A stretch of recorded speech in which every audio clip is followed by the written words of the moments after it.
నమస్తే. రాష్ట్ర వ్యాప్తంగా ఓవైపు మున్సిపల్ ఎన్నికలు జరుగుతూ ఉంటే మరోవైపు ప్రధాన ప్రతిపక్ష నేత తెలంగాణ రాష్ట్ర తొలి ముఖ్యమంత్రి కేసీఆర్కు సిట్టు నోటీసులు ఇచ్చింది. ఈ నోటీసుల మీద చర్చ జరుగుతుంది. ప్రధాన ప్రతిపక్షంలో ఉన్నటువంటి అగ్ర నాయకులంతా కూడా కేసీఆర్ను టచ్ చేస్తే రాష్ట్రాన్ని అగ్నిగుండం చేస్తామని ఒకరు, కేసీఆర్కు నోటీసులు ఇస్తే తెలంగాణ ప్రజలకు నోటీసు ఇచ్చినట్టు మరొకరు కామెంట్ చేస్తున్నారు. సో మాట్లాడే ప్రయత్నం చేద్దాం. రేపు 1వ తారీఖున కేసీఆర్ను మరి విచారణకు పిలిచింది సిట్టు. మధ్యాహ్నం 3 గంటలకు నందినగర్లో ఉన్నటువంటి ఆ నివాసంలో విచారణ చేస్తామని చెప్తా ఉంది. బట్ కేసీఆర్ మాత్రం ఫామ్ హౌస్కే రావాలి, విచారణ అక్కడనే జరపాలంటే ఒక కోణంలో ఆలోచిస్తున్నట్టుగా తెలుస్తోంది. ఇదే అంశం మీద మాట్లాడే ప్రయత్నం చేద్దాం. మాజీ ఎమ్మెల్సీ, కాంగ్రెస్ పార్టీ సీనియర్ నేత, తెలంగాణ ఉద్యమకారులు ప్రస్తుతం మనతో పాటు రాములు నాయక్ గారు ఉన్నారు. సో రాములు నాయక్ గారు, ఒక తెలంగాణ రాష్ట్ర జాతిపిత కేసీఆర్కు నోటీసులు ఎట్లు ఇస్తారు? ఇది కక్షపూరితమైనటువంటి రాజకీయం చేస్తుంది కాంగ్రెస్ అనేది ప్రధానంగా ప్రతిపక్ష నేతల వ్యాఖ్యలు. ఏం చెప్తారు? ఇప్పుడు తెలంగాణ జాతిపితనా, తెలంగాణ తీసుకువచ్చినోడా, తెలంగాణ 1200 మంది చనిపోయిన వాళ్ళు జాతిపిత. వాళ్ళు తెలంగాణ గురించి వాళ్ళ ప్రాణాలను త్యాగం చేశారు, వాళ్ళు జాతిపిత.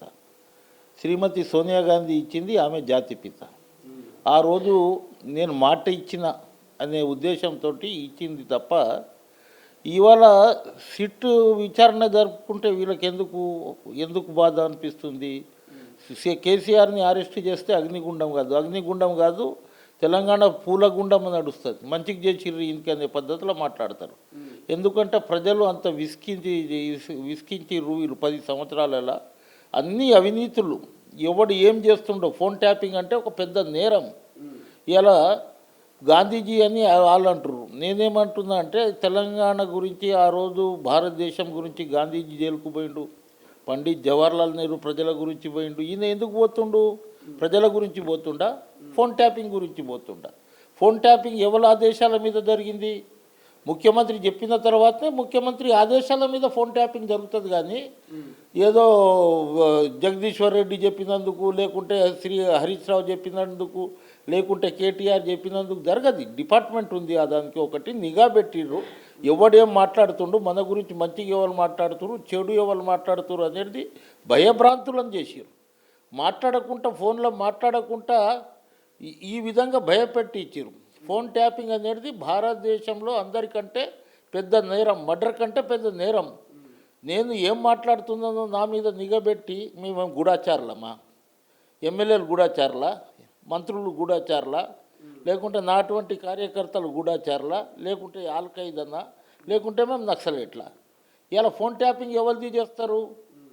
ఎవరైతే టెర్రరిస్ట్ ఉన్నారో, దేశంని ఇది చేయడానికి ఇది చేస్తారో వాళ్ళది ఫోన్ ట్యాపింగ్ జరుగుతుంది, వాళ్ళ మీద నిఘా పెడతారు.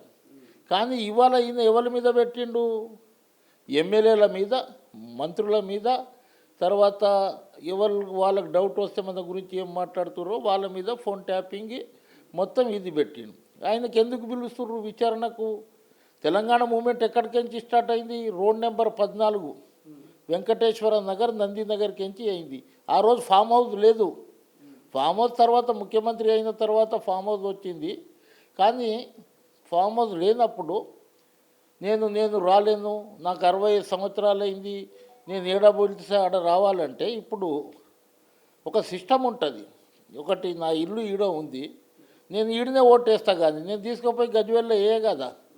అట్లా ఆయన అక్కడ ఉంది, ఇక్కడనే జరగాలి. అది రోడ్ నెంబర్ 14లోనే జరగాలి.